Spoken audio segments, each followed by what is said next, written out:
Ezequiel capítulo 25 del versículo 1 voy a leer. Dice así: Vino a mí palabra de Jehová diciendo: Hijo de hombre, pon tu rostro hacia los hijos de Amón y profetiza contra ellos, y dirás a los hijos de Amón: Oíd palabra de Jehová el Señor.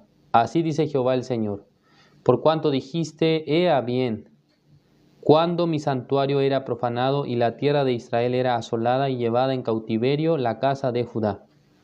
Por tanto, he aquí yo te entrego por heredad a los orientales, y pondrán en ti sus apriscos y plantarán en ti sus tiendas. Ellos comerán tus sementeras y beberán tu leche. Y pondré a Rabá por habitación de camellos y a los hijos de Amón por majada de ovejas, y sabréis que yo soy Jehová. Porque así ha dicho Jehová el Señor: por cuanto batiste tus manos y golpeaste con tu pie y te gozaste en el alma con todo tu menosprecio para la tierra de Israel. Por tanto, he aquí yo extenderé mi mano contra ti y te entregaré a las naciones para ser saqueada, te cortaré de entre los pueblos y te destruiré de entre las tierras. Te exterminaré y sabrás que yo soy Jehová. Así ha dicho Jehová el Señor, por cuanto dijo Moab y Seir: He aquí la casa de Judá es como todas las naciones. Por tanto, he aquí yo abro el lado de Moab desde las ciudades, desde sus ciudades que están en su confín, las tierras deseables de Bet-Jesimot, Baal-Meón y Kiriatim, a los hijos del oriente contra los hijos de Amón, y la entregaré por heredad para que no haya más memoria de los hijos de Amón entre las naciones. También en Moab haré juicios y sabrán que yo soy Jehová. Así ha dicho Jehová el Señor, por lo que hizo Edom, tomando venganza de la casa de Judá.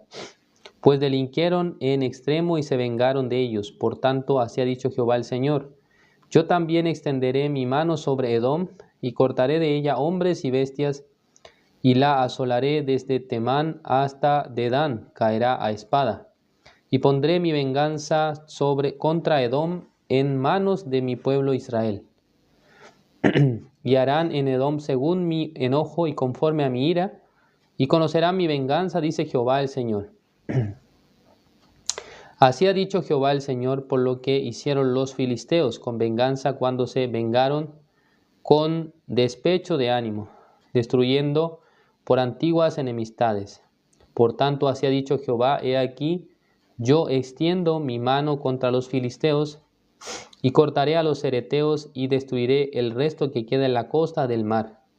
Y haré en ellos grandes venganzas con reprensiones de ira, y sabrán que yo soy Jehová, cuando haga mi venganza en ellos. Hasta el versículo 17. Entonces, leyendo los libros del Antiguo Testamento, al principio estuvimos hablando sobre los profetas menores y luego los profetas mayores también, ¿no? Desde Isaías, después pasamos por Jeremías, luego Lamentaciones, y ahora estamos en el libro de Ezequiel. Ya hemos compartido hasta el capítulo 25. Y precisamente en el estudio anterior hemos hablado acerca del juicio que iba a caer sobre la ciudad de Jerusalén, sobre Judá. Porque Dios eventualmente derrama su juicio sobre su pueblo en primera instancia. Su pueblo, no es decir, que sobre Israel y sobre Judá. Son los dos reinos que se han dividido, pero luego Dios empieza a manifestar el juicio contra las naciones vecinas. Las naciones que están alrededor de, en este caso, de Judá, que precisamente, ¿no?, nos están mostrando acerca de estos reinos que están siendo juzgados en el capítulo 25 del libro de Ezequiel. En total son siete reinos que reciben, o sea, profecías, desde el 25 hasta el 31, o sea, desde el capítulo 25 de Ezequiel hasta el 31. El reino de Moab, que precisamente en el versículo 37, o sea, un poco más arriba, en el versículo anterior del libro de Génesis capítulo 19, aparece, ¿no? Y dio a luz la mayor un hijo y llamó su nombre Moab, dice. Moab, el cual es padre de los moabitas hasta hoy. Entonces estos pueblos son vecinos del reino de Judá, son vecinos, pero que en el capítulo 25 del libro de Ezequiel reciben el juicio. En el caso de Amón, la razón por la cual ellos reciben el juicio, dice acá, por cuanto dijiste, bien, cuando mi santuario era profanado. Es decir, que los amonitas, cuando vieron que el imperio babilónico ya estaba invadiendo, en este caso el templo de Jerusalén, en ese momento ellos se han burlado, también ni siquiera han tenido interés de ayudar a los judíos, ¿no? Sino que dice que ellos se han burlado de esta situación. Se han burlado de los israelitas que habían perdido, en este caso, su independencia, también su templo, su nación. Por esa razón dice que llega el juicio sobre ellos. Y luego el segundo grupo es el grupo de Moab, que aparece acá. Según esta palabra, ¿cuál es la razón por la cual Dios da el juicio a Moab? El versículo 8 dice, Ezequiel capítulo 25, versículo 8, así ha dicho Jehová el Señor, por cuanto dijo Moab y Seir, he aquí la casa de Judá es como todas las naciones. Es decir, que menospreciaba a la nación de Judá, porque decía, es igual que todos, ¿no? No tiene ninguna condición especial. Pero en realidad el pueblo de Israel, el pueblo de Judá, son pueblos escogidos por Dios. Pero según los moabitas, decían que es una ciudad, es un país como todos los otros países, ¿no? Es decir, que menospreció a Israel. Entonces dice que cae el juicio sobre ellos, ¿no? El versículo 11, también en Moab haré juicios y sabrán que yo soy Jehová, ¿no? El versículo 10 dice, a los hijos del oriente contra los hijos de Amón, y la entregaré por heredad para que no haya más memoria de los hijos de Amón entre las naciones, ¿no? Entonces aparece, ¿no?, el juicio de Dios hacia la nación de Amón, hacia el reino de Moab, y luego al lado o abajo, digamos, ahí como aparece en la figura, en la pantalla, está el reino de el reino de Edom. Y este reino de Edom, según la Biblia, tiene su origen en el libro de Génesis también. Capítulo 25, vamos a ver. En el versículo 30, ¿qué es lo que dice acá? El versículo 30 dice así, dijo a Jacob, te ruego que me des a comer de este guiso rojo, pues estoy muy cansado. Por tanto fue llamado su nombre Edom, dice. Ya fue un sobrenombre de Esaú. Dios había puesto el sobrenombre de Edom, ¿a quién? A Esaú. ¿Por qué dice? ¿Qué significa Edom? Significa rojo, ¿no? Rojo. Porque este guiso, ¿no? Este guiso de lentejas era de color rojo, ¿no? Entonces, con ese motivo había puesto el nombre Edom. Entonces, este pueblo Edom se ha vuelto un pueblo que no quería buscar a Dios, que no tenía interés acerca de Dios, o sea, como si fuera un pueblo ateo, ¿no? Contra la creencia de Dios. Entonces, podemos ver, ¿no?, en la historia de la Biblia existe el libro, ¿no?, dentro de la Biblia, entre los libros menores, profetas menores, aparece mencionado precisamente esta nación de Edom, ¿no? Exactamente se refiere a Esaú, ¿no? Descendencia de Esaú. Entonces, desde ese lugar nace el pueblo de Edom. Entonces, acá en el libro de Ezequiel capítulo 25, el versículo 12 aparece el juicio contra Edom. Dice, así ha dicho Jehová el Señor por lo que hizo Edom, tomando venganza de la casa de Judá. Pues delinquieron en extremo y se vengaron de ellos, dice. Pues según esta palabra dice que los de Edom han tomado venganza contra los israelitas. Por esa razón dice que le ha dado juicio también a ellos. El versículo 13, por tanto así ha dicho Jehová el Señor, yo también extenderé mi mano sobre Edom y cortaré de ella hombres y bestias y la asolaré desde Temán hasta Dedán, caerán a espada. Entonces, cada nación que está alrededor de la tierra de Judá han sido los reinos que en algún sentido han querido menospreciar a la nación de Judá. Esto es muy interesante, ¿no? Porque Dios está juzgando precisamente a los judíos porque ellos no han cumplido la ley, no han cumplido los mandamientos. Pero los pueblos que están alrededor no son pueblos que han recibido la ley. Por lo tanto, Dios no los juzga porque ellos hayan incumplido los mandamientos, sino que porque ellos en algún sentido tuvieron algún problema, alguna rencilla y menosprecio contra la nación de Judá, que es el pueblo escogido de Jehová, ¿no?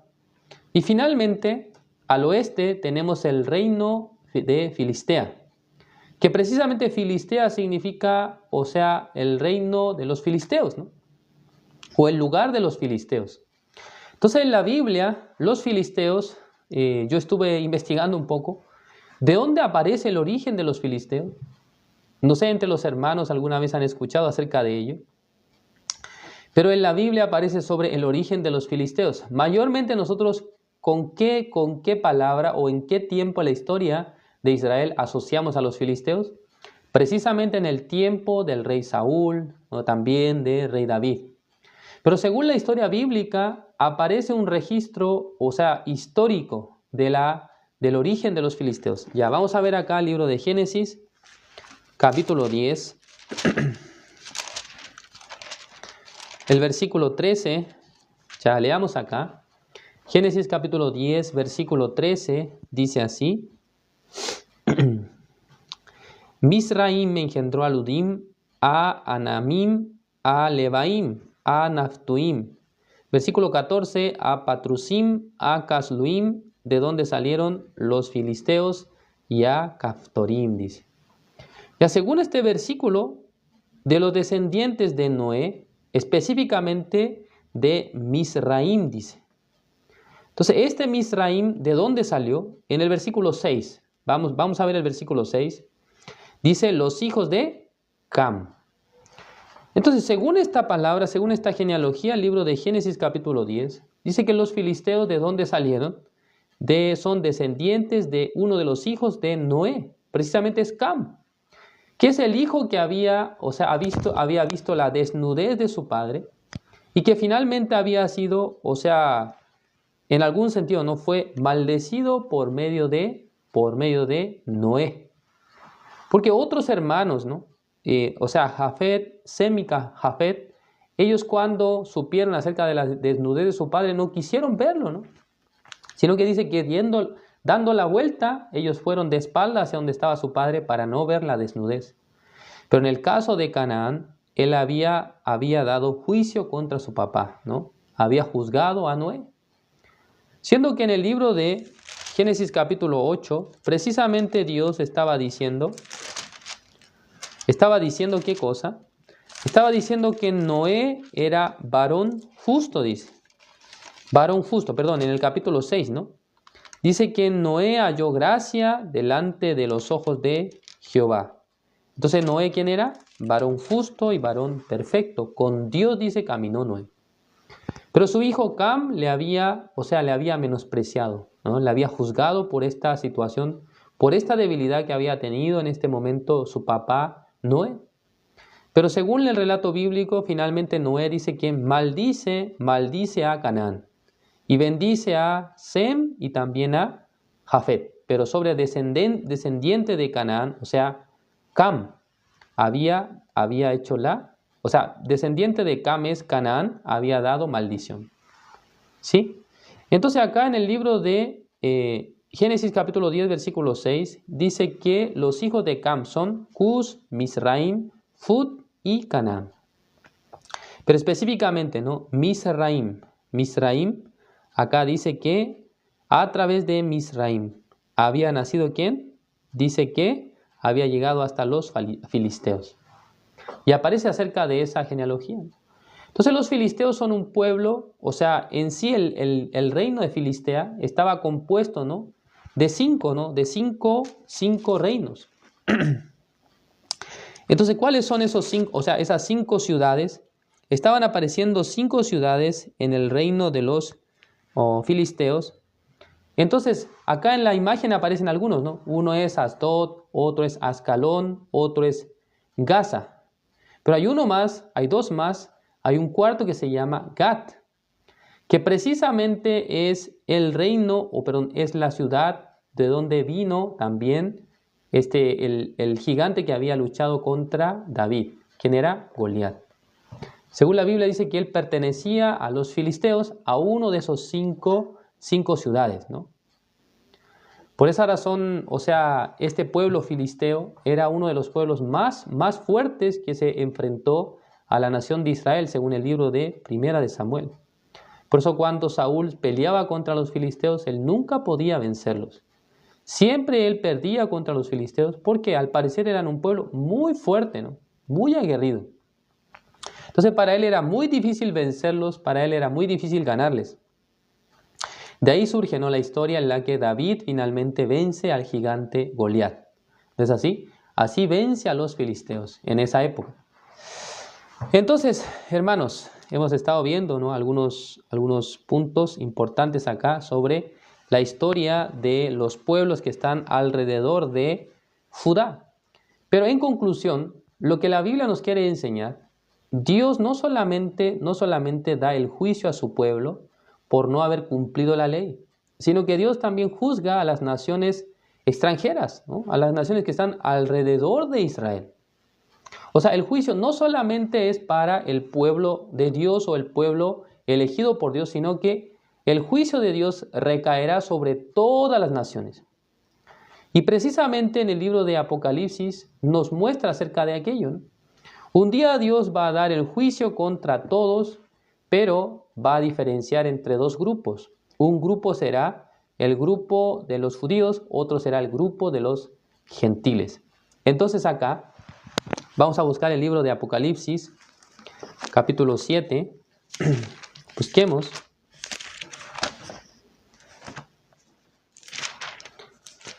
El libro de Apocalipsis, capítulo 7. Ya vamos a leer primero acá el versículo 1. Dice así: Después de esto vi a 4 ángeles en pie sobre los 4 ángulos de la tierra, que detenían los 4 vientos de la tierra, para que no soplase viento alguno sobre la tierra, ni sobre el mar, ni sobre ningún árbol. Vi también a otro ángel que subía de donde sale el sol, y tenía el sello del Dios vivo, y clamaba a gran voz a los 4 ángeles a quienes se les había dado el poder de hacer daño a la tierra y al mar. Versículo 3. Diciendo: no hagáis daño a la tierra, ni al mar, ni a los árboles, hasta que hayamos sellado en sus frentes a los siervos de nuestro Dios. Y oí el número de los sellados, 144,000 sellados de todas las tribus de los hijos de Israel. Ya acá en el libro de Apocalipsis, el primer grupo que nos muestra es el grupo de 144,000 sellados, ¿no? Entonces alguien puede pensar, acá en la Biblia solamente dice que 144,000 son los escogidos, ¿no? Hay alguna religión que piensa que este número pertenece, o sea, al número total de personas que podrán ser salvos. ¿Es así? Alguna religión tiene este tipo de creencia. Pero si nosotros vemos la descripción, lo que describe acá es precisamente los grupos por tribu de Israel. Está mencionando las 12 tribus, ¿no? Está mencionando la tribu de Rubén, la tribu de Gad, la tribu de Aser, ¿no?, la tribu de Neftalí. Cada grupo tiene 12,000 sellados de cada tribu de Israel. Actualmente las tribus de Israel todavía no se puede conocer, ¿no?, todas las personas que viven en el mundo entero. ¿Por qué? Por diferentes invasiones a la nación de Israel, las tribus de Israel están repartidas por todo el mundo. Las personas descendientes de las tribus de Israel están repartidas por todo el mundo. Pero según esta palabra, dice que de cada tribu de Israel serán escogidos 12,000 personas. Así está escrito, ¿no? Entonces, al leer esta palabra, nosotros podemos pensar, pero solamente aparece 144,000, además de Israel. Nosotros somos, ¿quiénes somos nosotros? Somos gentiles, ¿no? No pertenecemos a la nación de Israel. Por esa razón, cuando ustedes leen el versículo 9, ahí podemos encontrar una respuesta, ¿no? El libro de Apocalipsis capítulo 7, versículo 9 dice: Después de esto miré, y he aquí una gran multitud. Ya, por una parte está 144,000 del pueblo de Israel, dice. Es un número definido de personas. 144,000.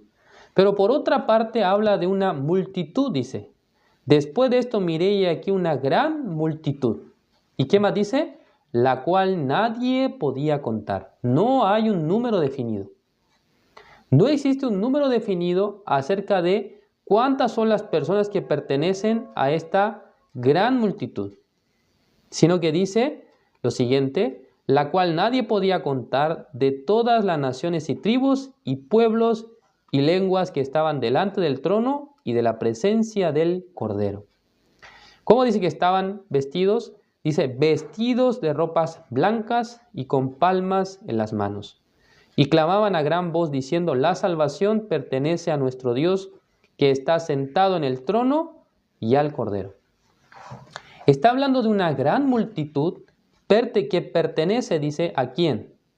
Pertenece a, dice que de todas las naciones y tribus y pueblos y lenguas. Ahí, hermanos, es donde entra el grupo de todos los países, naciones y tribus del mundo entero. Donde entran los salvos, ¿no? Las personas que han recibido la salvación durante todo este tiempo. Específicamente, la mayoría de las personas que han recibido la salvación desde el tiempo de nuestro Señor Jesucristo hasta ahora. La mayoría de las personas que son gentiles, ¿no? Desde el tiempo de nuestro Señor Jesucristo hasta nuestro tiempo, son las personas que han recibido el perdón de los pecados, la salvación. A esas personas serán las personas que pertenecen a todas las naciones y tribus y pueblos y lenguas. ¿No es así? Entonces, no solamente la salvación, no solamente el juicio estaba determinado para Judá e Israel, sino también para las naciones vecinas a Israel. De la misma manera, no solamente la salvación es para los judíos, sino que también la salvación llega a los pueblos extranjeros, quienes son los gentiles. Acá, en el versículo 10 dice, y clamaban a gran voz diciendo, la salvación pertenece a nuestro Dios, que está, ¿dónde dice? Que está sentado en el trono y al Cordero. Si la salvación pertenece a Dios y al Cordero, el Cordero se refiere a nuestro Señor Jesucristo. En el versículo 13 dice, entonces uno de los ancianos habló diciéndome, estos que están vestidos de ropas blancas, ¿quiénes son y de dónde han venido? Yo le dije, Señor, tú lo sabes. Y él me dijo, estos son los que han salido de la gran tribulación y han lavado sus ropas y las han emblanquecido en la sangre del Cordero. ¿Es correcto? O sea, ¿quiénes son? Dice, los que han salido de la gran tribulación y han lavado sus ropas y las han emblanquecido en la sangre del Cordero. Entonces dice que son los que han emblanquecido su ropa, ¿en dónde? En la sangre del Cordero. Por medio de la sangre de nuestro Señor Jesucristo, ya las personas pueden y recibir el perdón del pecado. Sus corazones pueden ser salvos, pueden ser perdonados, pueden ser emblanquecidos. Ya vamos a ver una palabra. El libro de Isaías, capítulo 1, busquemos. Isaías, capítulo 1, el versículo 18. Isaías, capítulo 1, versículo 18 dice, venid luego, dice Jehová, y estemos a cuenta. Si vuestros pecados fueren como la grana, como la nieve serán emblanquecidos. Si fueren rojos como el carmesí, vendrán a ser como blanca lana, dice. ¿Es correcto?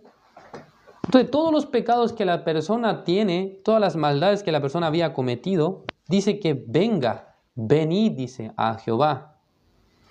Y estemos a cuenta, es decir, que toda la deuda que nosotros tengamos por el pecado, que venga hacia Jehová, y en ese lugar, ¿qué es lo que ocurrirá? Si vuestros pecados fueren como la grana, como la nieve serán emblanquecidos, dice. La grana, ¿no? La grana es de color roja, la granada, es un fruto que la gente come, ¿no? Tiene como unas, digamos, pequeñas como pepitas, ¿no? Dentro es un fruto que normalmente la gente come, ¿no? Con mucha dificultad, no hay que sacar uno por uno para poder comerla. Entonces acá dice que serán emblanquecidos. Y luego dice, y si fueren rojos como el carmesí, serán como blanca lana. Entonces esa palabra está escrita en Isaías, pero en el libro de Apocalipsis señala cómo es que se han emblanquecido estos pecados.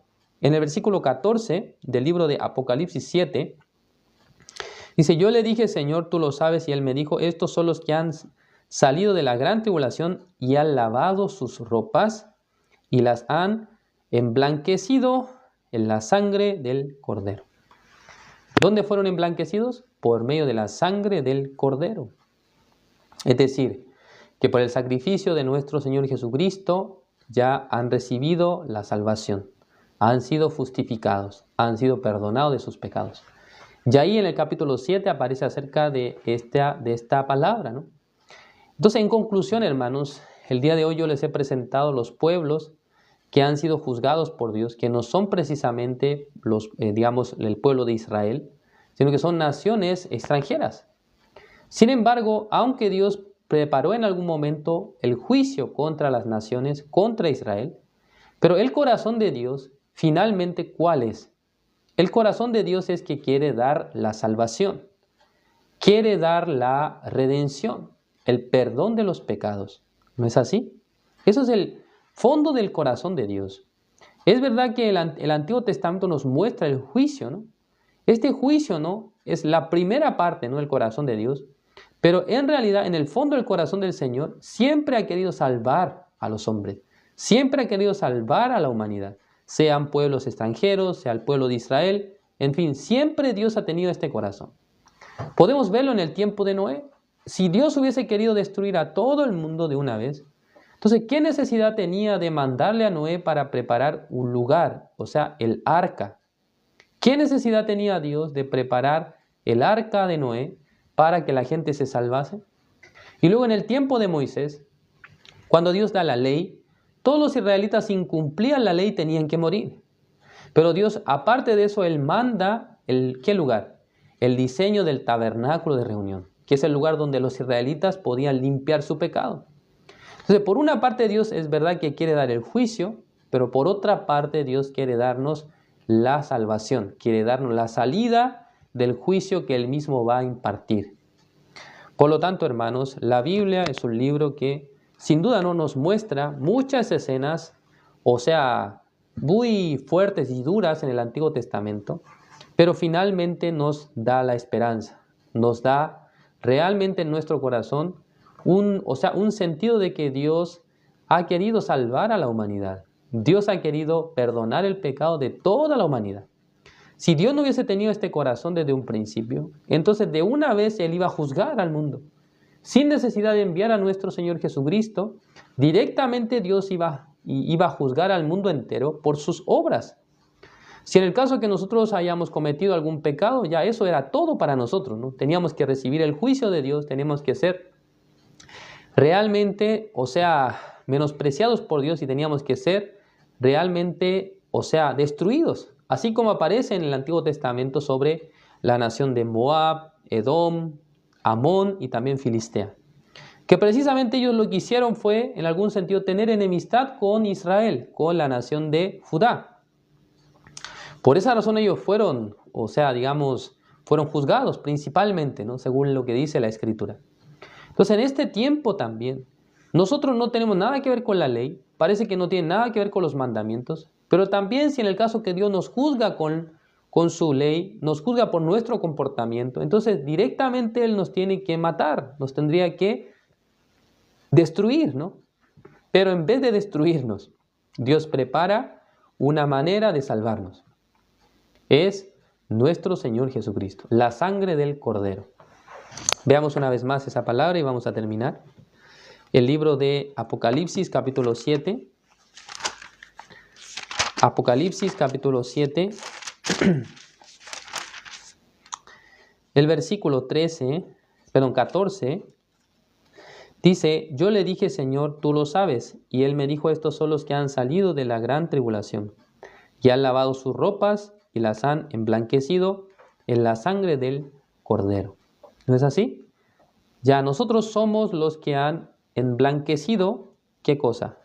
Sus ropas, ¿no? Han lavado sus ropas, es decir que nuestro corazón ha sido lavado por medio de la sangre de nuestro Señor Jesucristo. Por eso un día podemos estar delante de Dios y podemos formar parte de esta gran multitud. Versículo 9, después de esto miré y he aquí una gran multitud. Ya ustedes, ustedes, ¿cómo están pensando? ¿Ustedes están perteneciendo a esta gran multitud? Porque no aparece un número, sino que ustedes pertenecen a esta multitud o no. ¿Cómo es que pueden asegurarse que pertenezcan a esta multitud? El versículo 14 dice, y han lavado sus ropas y las han emblanquecido en la sangre del Cordero. ¿No es así? Insisto, no está hablando acerca de la ropa, ¿no? De la ropa como la vestimenta que ustedes usan, sino se refiere a la justicia. La ropa hace referencia siempre a la justicia, ¿no? Entonces nuestra justicia no era suficiente para entrar al reino de los cielos, pero con la justicia de Dios, con el sacrificio de nuestro Señor Jesucristo, podemos tener acceso a ¿qué cosa? Al reino celestial. Podemos ir al cielo un día después de dejar este mundo. Todos podremos encontrarnos en aquel lugar donde llegarán todos los santos, todas las personas que han sido redimidas por la sangre del Cordero. Espero, hermanos, que todos ustedes en sus corazones tengan la plena certeza de que están perteneciendo a esta gran multitud. Si alguien piensa que todavía no pertenece a esta multitud, por favor, escuche detalladamente el Evangelio. Escuche detalladamente cómo es que se cumple la salvación, cómo es que Jesucristo ya cumplió todas las promesas de Dios en el Nuevo Testamento para salvarnos, para dejarnos sin pecado. Todos los que tengan todavía duda acerca de pertenecer a esta gran multitud, debe escuchar detalladamente la explicación del Evangelio. Debe escuchar detalladamente cómo recibir el perdón de los pecados. En ese momento, ustedes cuando lean el libro de Apocalipsis capítulo 7 podrán ver, una gran multitud, yo también estoy ahí. Aunque yo no soy de los 144,000 de Israel, pero yo pertenezco a esta gran multitud de todas las naciones, de todas las lenguas. ¿Para qué? Para que un día ustedes tengan la plena certeza de que ingresarán en el reino de los cielos. De esa manera vamos a acabar esta noche. Gracias por su atención. Vamos a orar. Dios Padre, Señor, le agradecemos. En esta noche usted nos ha permitido compartir la palabra. En el libro de Ezequiel aparece el juicio sobre la nación de Judá y también sobre los países vecinos, el reino de Edom, el reino de Moab, el reino de Amón y también el reino de Filistea. Todos ellos eran pueblos extranjeros que no tenían nada que ver con Dios, en el sentido que ellos no habían recibido los mandamientos de Jehová. Pero por alguna razón ellos habían menospreciado a la nación de Israel, habían menospreciado a Judá. En otro sentido, ellos habían menospreciado al Señor. Por esa razón Dios les estaba dando juicio, les iba a dar muerte, iba a destruir a todos estos países, a todos estos reinos. Sin duda, Señor, esto es la mano de Dios que quiere tomar venganza contra los pueblos.